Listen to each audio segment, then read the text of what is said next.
கர்த்தருடைய பரிசுத்த நாமத்துக்கு ஸ்தோத்திரம் உண்டாவதாக. யோவான் எழுதின சுவிசேஷம் 21வது அதிகாரம் அதனுடைய 4வது வார்த்தையை நாம் இப்படி வாசிக்கிறோம். விடியற்காலம் ஆனபோது இயேசு கரையிலே நின்றார். அவரை இயேசு என்று சீஷர்கள் அறியாதிருந்தார்கள். இயேசு அவர்களை நோக்கி, பிள்ளைகளே, புசிப்பதற்கு ஏதாகலும் உங்களிடத்தில் உண்டா என்றார். அதற்கு அவர்கள் ஒன்றும் இல்லை என்றார். அப்பொழுது அவர், நீங்கள் படவுக்கு வலதுபுறமாக வலையை போடுங்கள், அப்பொழுது உங்களுக்கு அகப்படும் என்றார். அப்படி அவர்கள் போட்டு திரளான மீன்கள் அகப்பட்டதால் அதை இழுக்க மாட்டாதிருந்தார் என்று காணப்படுகிறது. அருமையான தேவனுடைய பிள்ளைகளே, நாம் இயேசு கிறிஸ்துவின் பாடு மரணங்களை குறித்து படித்தோம். ஆனால் அந்த நாட்களில் இயேசு கிறிஸ்துவின் தன்னுடைய அந்த அவர்களை விட்டு பிரிந்த பிறகு இவர்களால் ஒன்றும் செய்ய முடியவில்லை. அவர்கள் ரொம்ப வேதனையில் இருந்தார்கள். ஏன்னு சொன்னால், இயேசுவோடு நடந்த அந்த ஒரு 3.5 வருட காலமும் அவர்களுக்கு சாப்பாட்டுக்கு என்ன வேண்டும்னு நினைக்கல. ஆண்டவர் அற்புதங்களை செய்து இவர்களை பசி இல்லாமல் நடத்தி கொண்டிருந்தார். இவருடைய குடும்பம் நடந்து கொண்டிருந்தது. ஆனால் இப்பொழுது இயேசு பக்கத்தில் அவர் உயர்த்தெழுந்தார் என்று தெரியுது. ஆனாலும் அவர்களுக்கு வருமானம் இல்லை. அதனால் அவர்கள் நினைத்தார்கள், இனி நம்மளால் என்ன பண்ணுகிறது, நாம் இப்படி முகத்தோடு முகம் பார்த்து கொண்டிருந்த முடியாது, அந்த விட்டு வந்த மீன்பிடிப்பு தொழிலை தானே மீன் பிடிப்பதற்காக நமக்கு போவோம் என்று சொல்லி பழைய வலைகளை எல்லாம் எடுத்துக்கொண்டு அவர்கள் என்ன செய்தார்கள், திபேரிய கடற்கரைக்கு போனார்கள். அங்கே மீனவர்கள், நமக்கு தெரியும், நைட்டு தான் மீன் பிடிப்பார்கள் சொன்னால் அப்போ தான் நிறைய அகப்படும். ஆனால் இவர்கள் நைட்டு ஃபுல்லாக அந்த திபேரிய கடலில் நல்லா பார்த்தாங்க. ஆனால் ஒரு மீன் கூட அகப்படலை. விடியற் காலம் ஆனபோது கடலின் கரையில் இயேசு நின்றார்கள். ஆனால் அவர்கள் இயேசு என்று அதை அறியவில்லை. இயேசு அவர்களோட கேட்கிறார், பிள்ளைகளை, புசிப்பதற்கு ஏதாவது உண்டா என்று கேட்கிறார். அவர்கள் சொல்லுகிறார்கள், இல்லை, இரவு முழுவதும் நாங்கள் நன்றாக பார்த்தோம், ஆனாலும் ஒன்று கூட அகப்படலைன்னு சொன்னாங்க. அப்போ இயேசு சொல்லுகிறார், வலது பக்கத்தில் வலைய வீசு அப்படின்னு.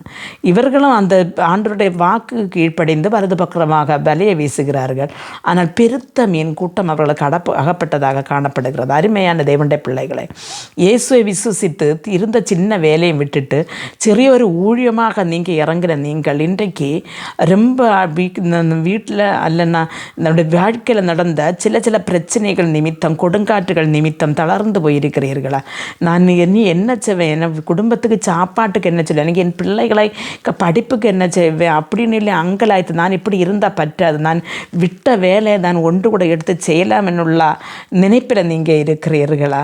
அப்படி இருந்தால் ஆண்டவர் உங்களோடு இன்றைக்கு பேசுகிறார். கர்த்தர்ன்னு சொன்னால், ஆண்டவர் விடியற் காலமானது போது சீடர்களை தேடி போனார், அவர்கள் வேலை செய்யறதுக்கு இறங்கின இடத்துல.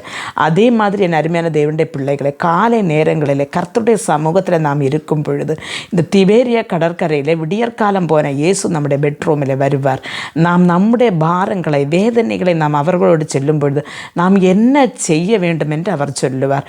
அவர் சொல்லுகிறதை கேட்பதற்கும் அதை புரிந்து கொள்வதற்கும் அதன்படி நடப்பதற்கும் நமக்கு முடியுமானால், இந்த சீடர்களுடைய வலையில் பெருத்த மீன் கூட்டங்கள் அகப்பட்டது போல நம்முடைய வாழ்க்கையிலும் பெரிதான ஒரு ஆசீர்வாதம் நமக்காக காத்திருக்கிறது. அதை நமக்கு பெற்றுக்கொள்ள முடியும். இல்லாவிட்டால் நாம் ஏமாந்து போகத்தான் முடியும். அருமையான தேவனுடைய பிள்ளைகளை, ஒரு வாக்கை நாம் நம்புகிறோம் அல்லன்னா அதை ஏற்றுக்கொள்கிறோம், கர்த்தர் செய்கிறபடி சொல்லுகிறபடி செய்கிறோம் அப்படின்னு என்னதான் ஆண்டவர் வார்த்தையை கொடுப்பார். அதனால் பிரியமான தேவனுடைய பிள்ளைகளை, நீங்கள் இருக்கிற இந்த நெருக்கடியிலே அதிகாலையிலே கர்த்தரோடு கூட விடியற்காலத்தில் எழுந்து இருப்பதற்கு அவரிடத்திலிருந்து ஆசீர்வாதங்களை பெற்றுக்கொண்டு வாழ்க்கையை முன்போட்டு கொண்டு போகிறதுக்கு கர்த்தர் கிருபை அருள்வாராக.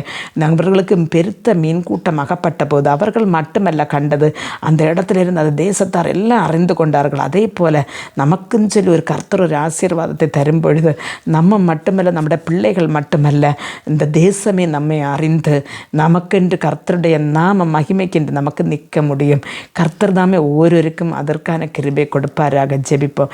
எங்களை மிக அன்பாக நேசித்து வழி நடத்துகிற நல்ல தகப்பனே, ஆண்டவரை வாழ்க்கையில் ஆண்டவரை உண்மை நம்பி உண்மை பார்த்து இறங்குற இந்த பிள்ளைகள் எந்த தரத்தில் ஆண்டவர் வேதனையோடு ஆண்டவரை திரும்பி போகலாம் என்ற எண்ணத்தோடு ஆண்டவரப்பா இருக்கிறார்களோ அவர்கள் மத்தியிலே ஆண்டவர் இந்த காலையில் ஆண்டவரப்பா விடியற்காலம் சீடர்கள் மத்தியில் தரிசனமானது போல ஆண்டவர் விடியற்காலம் இவருடைய பெட்ரூமில் தரிசனமாகி இவர்களோடு பேசி இவர்களை தைரியப்படுத்தி நம்முடைய சுவிசேஷ பாதையில் நிறுத்துங்கப்பா.